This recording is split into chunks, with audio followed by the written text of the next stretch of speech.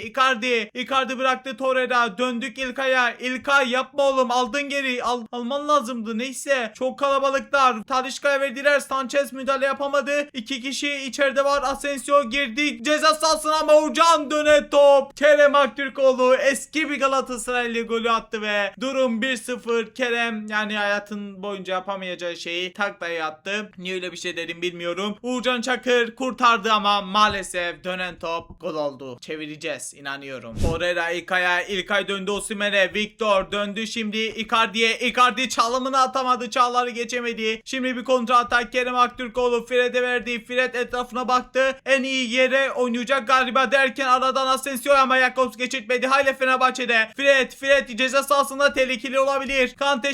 Kante ortamı çekecek. Bekledi Kante. Şimdi çok güzel bir pas ama offside yakalandı. Fenerbahçe takımı aralara güzel paslarla gelmeye çalışıyor. İnşallah ikinci golü yemeyiz.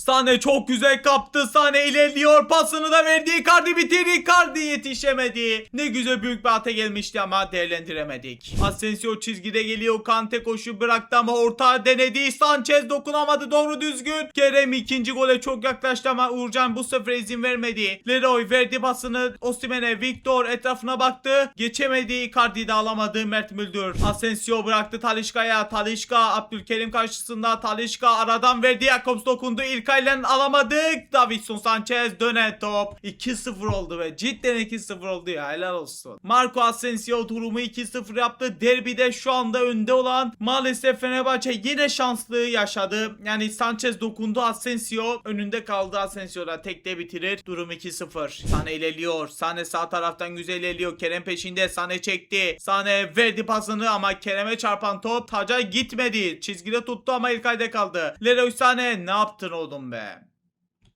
Çok büyük bir atama. Lucas Torreira direkt yapma.